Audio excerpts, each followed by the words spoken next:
this year is yellow. From ochre to marigold, there's lots to choose from. So we want to look at some of the most popular hues and how to use them in your home, because I think some of us look at yellow and say, okay, I like that in a blouse, but I don't know if I like that in my home. We have like a huge piece of yellow art in our kitchen, which is sort of like, I feel like it's sort of like bringing in the sun, because I don't have a window view when I'm washing the dishes. Yeah, and it's something that lifts us up every day. But you've picked some of your favorite, and we'll start with you, Sharon. You've picked 4 yellows that you love. I picked 4. One of my ultimate favorites is Hawthorne Yellow. I'm not always a big fan of yellow. I've used Hawthorne Yellow many times. It's in the historical palette, so it's a little more muted. It's not too strong. Marblehead Gold is another one when I'm looking for something a little darker. I've used that on front doors many times. It's great. Yellow. Golden Straw is actually a later one, and that one's in Benjamin Moore's 2020 collection, funny enough. We've got that Golden Straw. It's pale. Yes. And then Anjou Pear, because it's a little green. It's kind of a little funky of a color. I love it. Okay. What did you bring for us, Brian? Well, I brought pale celery, which we've used a lot, pale straw, which I like. I just realized they all say pale. I know. Pale. But I'll show you just... They're light. Yes, when you pick paint colors, and they're light colors, put white with them, because look at how much color there is. Now it's yellow. When you see white against it, because you look at it and say, well, there's no color there. But as soon as you put white, so sometimes I'll be picking, if it's like a yellow or a pink or something like that, put white beside it, because you're going to see how intense it really is. That's right. And then autumn gold. But if you look at that, you think, oh, it's white, but then you put that beside it, and you go, it's oh, not no, white. There's a real yellow cast. And then you really went crazy with the autumn gold. Right? Wild. Look at you, wild. Wild. Look at that. Gold. But it's nice. I like that it's got that warm. undertone of that, that warm, that browny gray, which is lovely.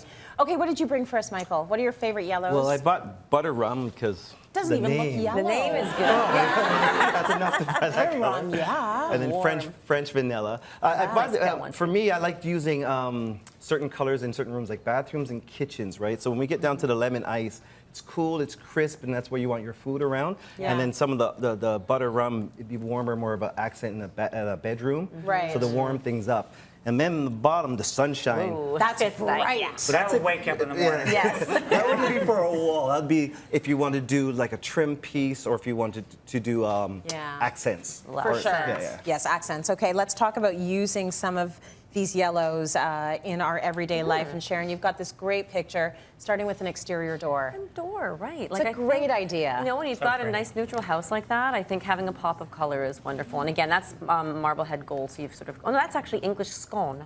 Oh my gosh, and you just know that by looking at it, I can't believe you remember all, you have 3,000 colors, you remember all the names. It's an occupational hazard. Okay, the next picture we have is of a bathroom, and this is quite nice, actually. Yeah, and to Michael's point earlier, sometimes the furniture, like something in the room that isn't the wall, that's Marblehead Gold. So I think when you're repainting furniture, think about something other than white, and I think yellow is nice and cheery. This is actually golden straw in a bookshelf. So I was talking about golden straw from our 2020 collection.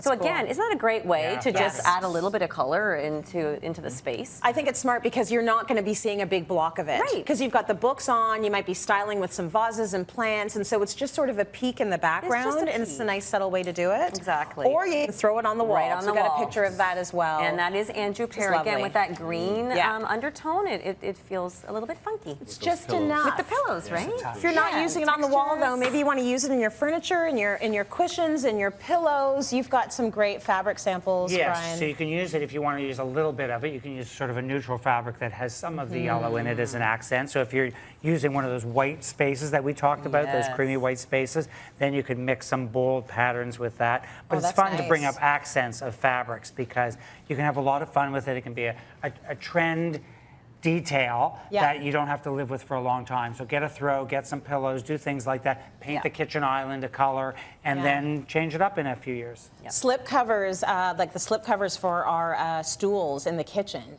Those are perfect for that. And we get a few, so that when we get sick of it, you switch them out and put on a different different color.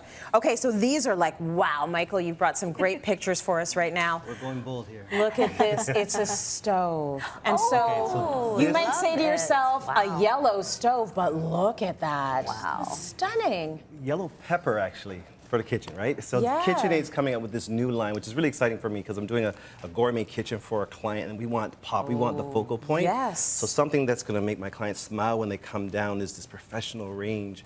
It's a gas range, and they're sealed ranges, but the burners, but it in itself is going to be the feature. It comes in all these different colors, but that yellow is just stunning. That's yellow the pepper. standout. Yeah. Okay, we also have some B-roll, so you can see this beautiful countertop. Yeah, so this is a Korean. This is, again, when you have something bold.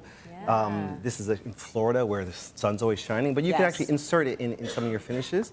So this is a Korean countertop that you can use the accent to. It's a very happy kitchen. Yeah. Or how about using it in a space that most of us are avoiding, and that's the gym. Just joking. I'm at the gym all the time. I live there. But if you've got that space in your house and Yes. you need something that's vibrant, what's interesting about this is instead of having it on the walls and having the trim white, it is the trim. It's the And it's trim vibrant, color. it's energy giving. This is actually the same Yes. client's house where it's just on the trim area. Just give it a little pop of color because Yeah. you don't want that dull. And you're supposed to be alive in the gym, you hope, right? Yes, you got to be a little bit awake. So That's color really influences good. your mood so dramatically, so you can select it that way. Totally. So many different Love it. ways to use a very popular hue.